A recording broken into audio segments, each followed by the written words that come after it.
It's May 10th, It's May 10th. May 10th. 2015. Yeah. It is. So, And say who you are. Aaron Munro. And Vikki Reynolds. Emma Vanderclift. Norman Kunc. Great. So we've been invited to interview you for Friday at Dulwich, which is a real honor on our part. And well, we're just probably really more interested in what you guys have to say than what we have to ask. And wanted to talk to you a little bit about critical disability and your thoughts on that, how this has implications for therapy, and how you got to some of these ideas. Alright, critical disability theory is this very amorphous theoretical idea. So I think the easiest way to help people get into this area is this story. Okay? And I want to tell you about sort of the point in my life where it was a pivotal moment that led me to see disability in a new way. And so to begin with, I was obviously born with cerebral palsy. I went to segregated school for disabled kids in Toronto. And a prominent part of that was physical therapy 3 times a week.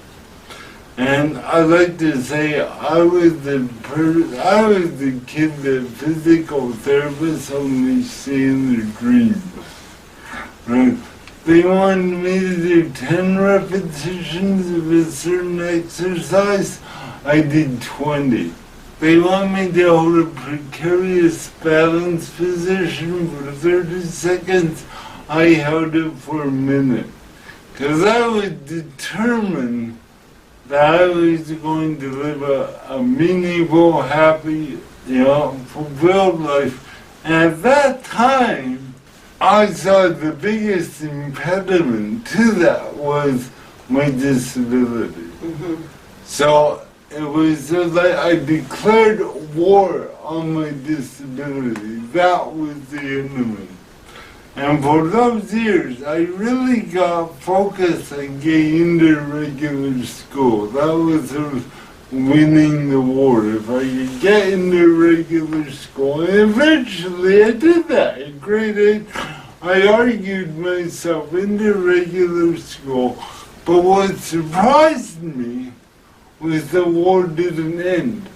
I just changed battlefields. Because now, rather than becoming as non-disabled as I could in the therapy room, I had to become as non-disabled as I could be in the lunchroom, in the hallways. So, third year in university, I'm in a pub with a bunch of my friends. And one of my friends tells a story which involves me. And when he gets to my part of the story, he imitates the way I talk. And he says, and then Norman walks up and says, oh, whoa, look at my life. Oh, Fred. So afterwards I go, Fred, why do you imitate my voice? Because you talk like that. I go, yeah, Fred, but look, I'm picking up the glass with one hand, I'm articulating my words clearly. I've gotten a Academy performance here. You imitate my voice, my whole show goes out the window. And Fred looked at me and said, Norman, why are you trying to be non-handicapped? And as strange as it sounds, that was the first time that question was ever put to me. We drank a lot of beer that night. Yeah. And around the second jug of draft, I remember saying the phrase, the right to be disabled. I sort of sat back and listened to my own words and went, whoa. I think at that moment I could see my life changed. Because prior to that night, I'd seen disability solely as something within my body. It was an abnormality, deficiency. But that night, what I suddenly realized was I had a people. That I saw disability rather than in a physiological context, in social context. And in a couple ways. First of all, I recognize that in every culture in the world, there are people with physical and or mental disabilities. So, I was part of that group of people. But even struck me further that throughout time, in every civilization, in every age, there have been disabled people. The Bible, the Roman, the Ming Dynasty, the Mayan culture, there have always been disabled people. Now we usually kill, but we were there. I think what I realized at that moment was that I was part of the normal diversity of the human community. So, I'm excited about what I'm seeing is the interconnections of these different kinds of struggles and making more room for others. And one thing you were kind of giving me a heads up about was this idea about relocating the problem of disability, from the medical realm into the social. Just say something about that. Can I say something? Sorry. Yeah. I think it really goes back to what Michael White said about the person is not the problem is the problem. One of our mentors is a guy called John McKnight, who worked a lot in the civil rights movement in the 50s and 60s, trying to get the auto industry integrated. And he's a great quote. He says, "Revolutions begin when people who are defined as problems achieve the power to redefine the problem." And the example he used is the civil rights movement really began to get momentum when they were able to redefine the problem from a black problem to a white problem. Yeah. Right? It's not a problem of black skin. It's a problem of white prejudice, white privilege. And white supremacy. Right. Yeah. So that was the really key line for me. So if you think of the predominant narrative in our society, the pervasive narrative, the pervasive story in which we all get immersed in, this idea that people shouldn't be disabled. Now, for example, me. You, knowing me, you may be fully committed to inclusive education, disability rights, etc., right? But on another level, on a deeper level, you may work from the presumption that Norm is not the way he should have been. Norman should have been born non-disabled. Something happened at birth. So now Norman is not the way he should have been. No. If you work from that presumption, you're locating the problem in me. Alright? So, for example, the way this is explained, if I come up this set of stairs and you see that set of stairs and my inability to go up the stairs as a mobility impairment. Now you can be, fully in favor of ramps, etc. But the belief is in installing that ramp is to accommodate the problem in me. Exactly. To relocate the problem means we go from the presumption that people should not be disabled into the idea that disability is an inherent part of the human experience. Bodies break down, accidents happen. This idea that we should be non-disabled throughout our lives is delusional. Once we see disability as an inherent part of the human experience, then when you see me wheeling up the set of stairs, my inability to get up those stairs isn't a result of the mobility impairment in me. It's that this building was built on the premise of that no one should be disabled. So that ramp, rather than being an accommodation for me, is actually a correction of an architectural error. So when we see, for example, a simple example as a ramp being an architectural correction rather than an accommodation for me, that's a very specific example of relocating the problem. Yeah. It would be the same thing like if we built a building and only included men's washrooms, Right. and then retrofitted it with, okay, we should add women's washrooms. Right. That wouldn't be doing a nice thing for women. Right. That would be correcting an architectural error. So there are two ways of seeing that ramp. Yeah. Is it an accommodation for me, or is it a correction of an architectural error?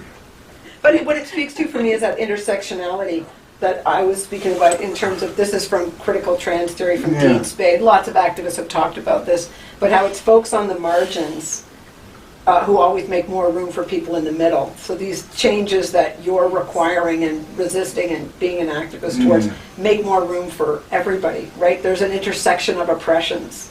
Right? Oh, yeah. That heteronormativity, like this, how to be a normal person, that you are also policed and oppressed by that. You want to say that? Yeah, I just keep thinking about how for trans folks, right? Like, you know, like, and if I think back to my first university experience, like, I had to stay in this dorm, and I couldn't use the men's washroom because the showers were open. I couldn't shower in there, and I couldn't use the women's. So if they didn't have a bathroom for disabled folks, I probably couldn't have gone to school, right? You know, so like, right? Like there's, you know, like whose picture's on that door, right? You know, but I mean, there's shared experience, I think. And hearing you speak a few minutes ago, Norm, I was thinking about how in order to transition, you have to say that you were born in the wrong body. I don't believe I was born in the wrong body. Like, I like my body, you know, and want to change some stuff about it, you know, in order to feel more congruent in how I want to walk in the world. But I don't feel like I'm born in the wrong body, so I feel like there's some sort of common shared territory between maybe folks with physical disabilities and trans people that's kind of neat. It's a little bit like the whole idea of that Norm was talking about the idea that is quite prevalent in a lot of places, that you're supposed to minimize your disability, as Norm was talking about, Right. and that the best way to be is non-disabled. And I think what you're talking about too enters into that whole area of critical disability theory around pride and around acknowledgement and identity, and not saying, you know, that this is problematic, but it may be problematic in some ways, but also acknowledging where the real wonderful pieces are around disability. We've been married for a long time, and I've been listening to Norm talk about this stuff forever.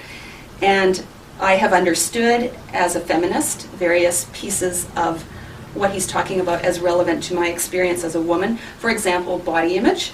When you begin to say there's nothing wrong with being disabled, in fact, I'm proud of being disabled, then you have to rethink the whole tyranny of body image.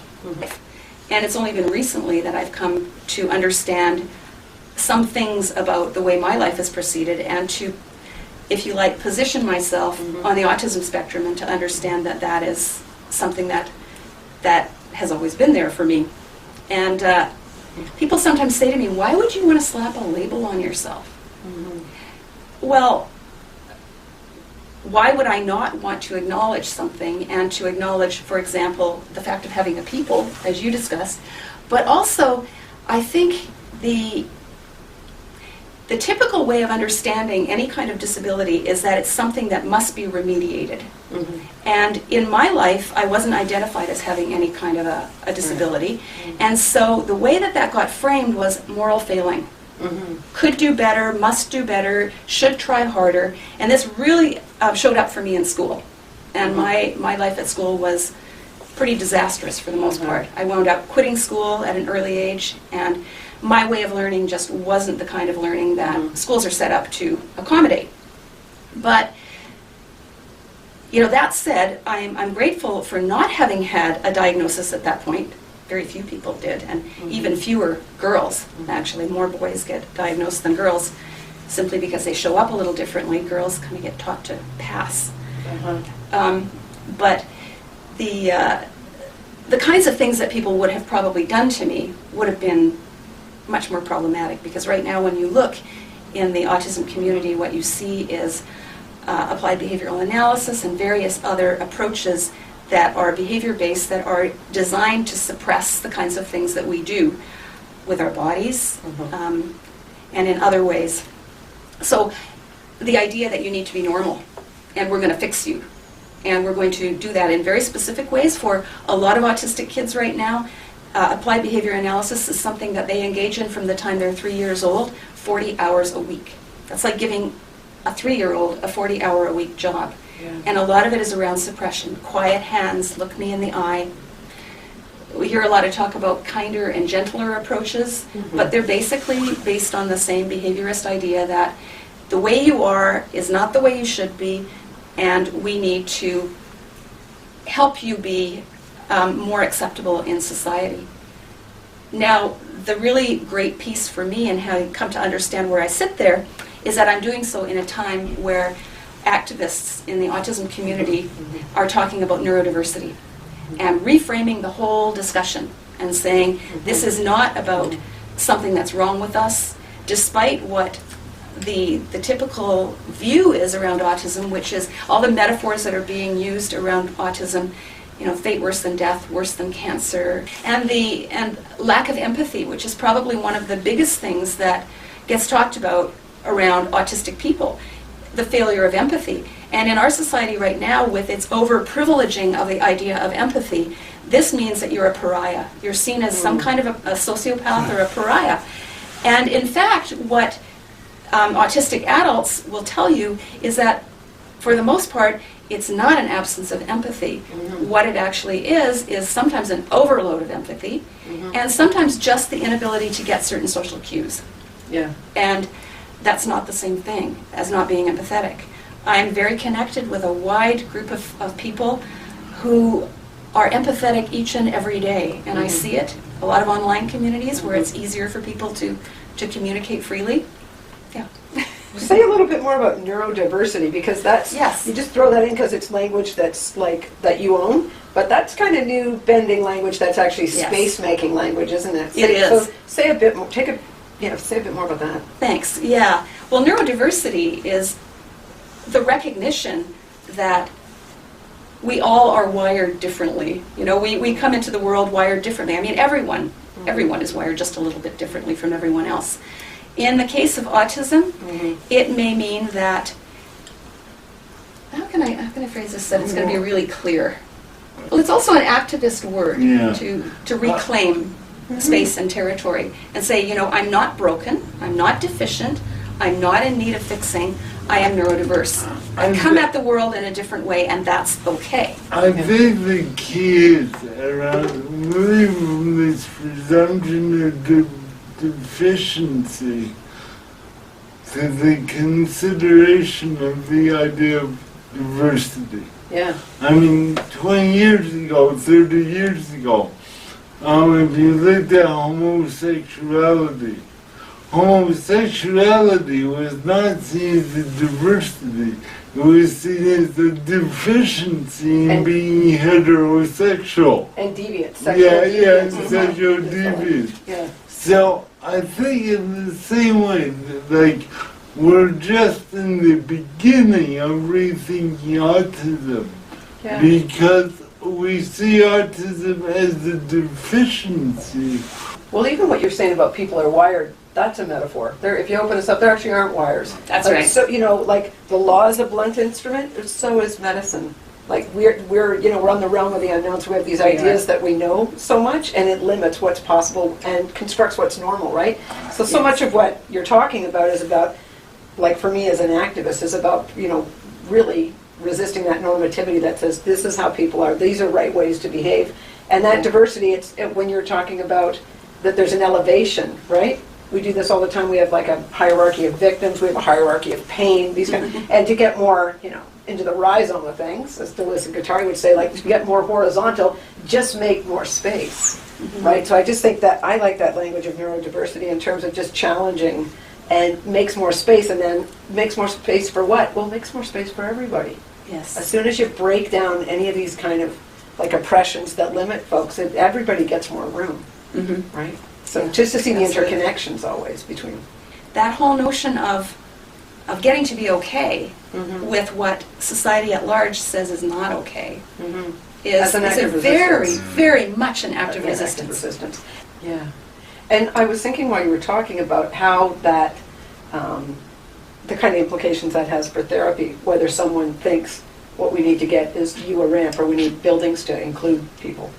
Yeah, I was trained as a family therapist, as I know, and I think one of the pitfalls of many therapists in working with people with disabilities is we'll get sucked into almost a grieving mentality of helping the person work through the grief of being disabled, the sadness, and the sort of very sequential idea of moving through the grief to acceptance. And I think we're right to be working with a disabled person in Michael White, where it draws a line down the middle plate of the page. I have all these ideas of disability deviance, but then the sparkling moment can be social justice, social inequity, the right to be disabled. And what we try to do is just keep note of those little things of poverty, lack of opportunity, fairness, lack of fairness. And then as those built, link those together and deepen the plot around social justice. And in that way, start to have people think, wait a minute, why don't I have the same opportunities that I would have had if I could walk? And that would be my role as a therapist. And if I can build on Yep. that, Yep. the role of a therapist working with parents, I think this is really critical because all of the literature, pretty much all of the literature, talks about grieving the loss of the perfect child, which is quite a statement and quite a huge assumption, Yeah. but people don't question it. They think, Yeah. well, you need to go through that. I thought I was going to have this child and now I have this child. And certainly there may be some shock because people understand that there will be prejudice attached to being disabled. But the idea, this whole notion of the grieving process, I think often makes people feel obliged to go through it in some ways. And people are saying, look, I have this beautiful baby. A friend of ours said when her daughter with Down syndrome was born more than 40 years ago, she got condolence cards from people.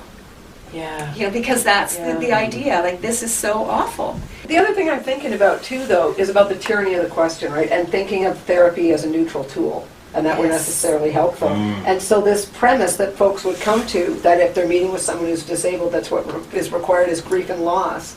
That is such, as Carl Tom would say, that would be therapeutic violence, and it would Yes. be well-intentioned and skilled. Like I often say, you can, no particular theory or sets of ideas or practices are going to set us free. It's an ethical We have to come ethically to the work, and if we come with an ethic of inclusivity, then we're not going to go to that. But I was just thinking the corollary is, where I've like worked in women's centers, where let's say women, we're in a rape culture, so we're seeing women rape. Like we don't start counseling by saying, let's grieve the fact you were born a woman, and let's, like that would be outrageous.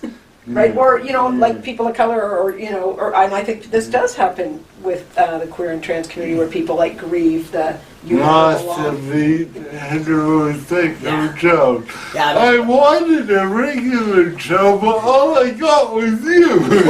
Yeah, right. I remember your advice to me for the birth of my child, and you're like how you were saying, oh, that baby's so ordinary, right? And it's like people ask, is it gonna be a boy or a girl? And I'm just hoping for a pirate, Yeah. My partner's father was saying after he met me, Aaron's just so strong, and I'm like, I don't want to be like you, like I don't want to be a straight cisgendered man. Like I don't want to that. It's not appealing to me, and whatsoever. So you can stop feeling sorry for me, because I actually kind of feel it back. Like throughout my life, I've gotten all these amazing lessons because of my life. I like it. Yes. It's not an experience I regret, or I think it's actually made me really smart, right? Like I love those. It allows me to contribute in a specific way to the world, and so stop feeling sorry for me.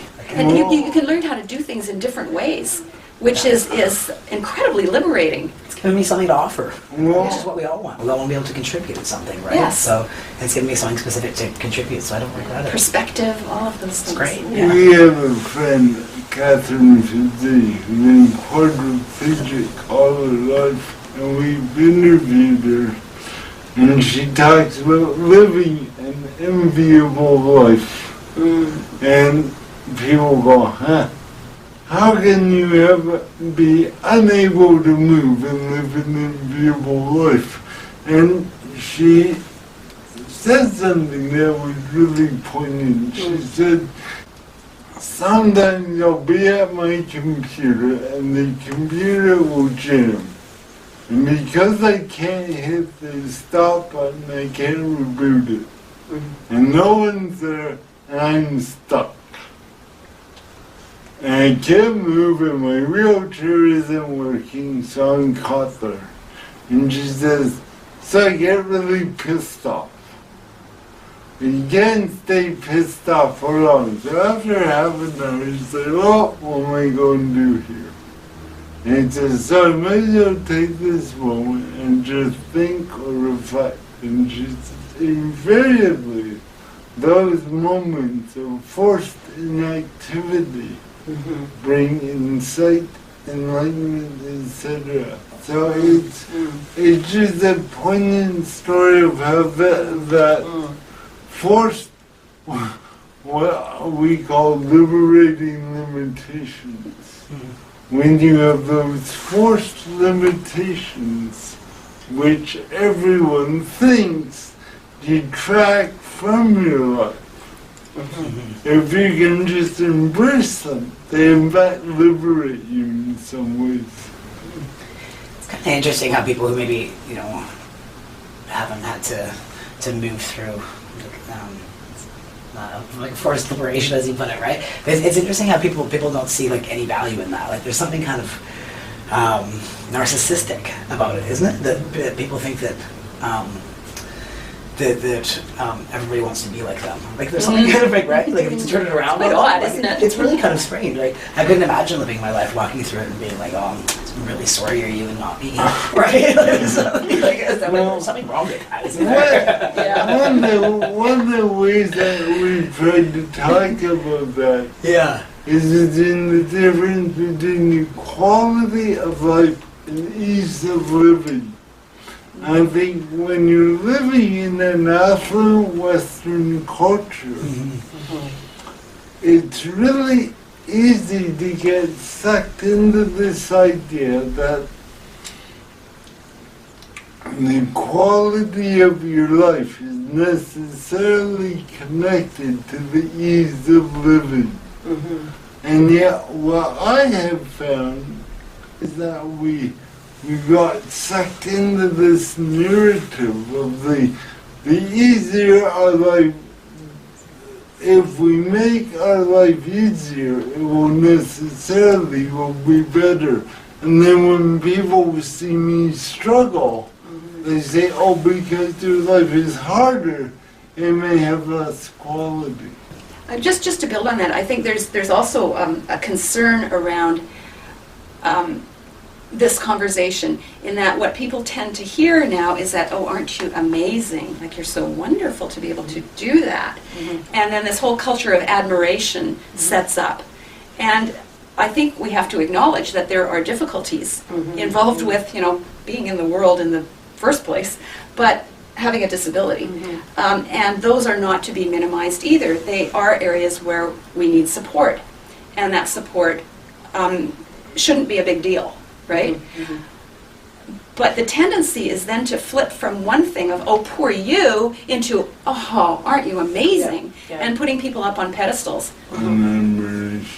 I mean, I talk about their frustrations, and there's no doubt that there are times cerebral palsy is enormously frustrating. For all of my life, I have dreamed of playing the drums.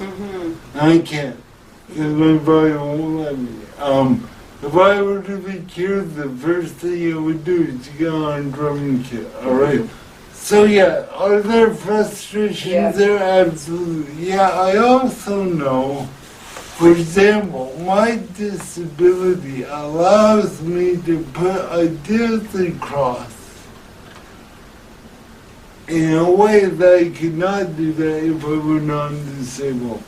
So the question is, would I give up that power to affect social change for the pleasure of playing drums?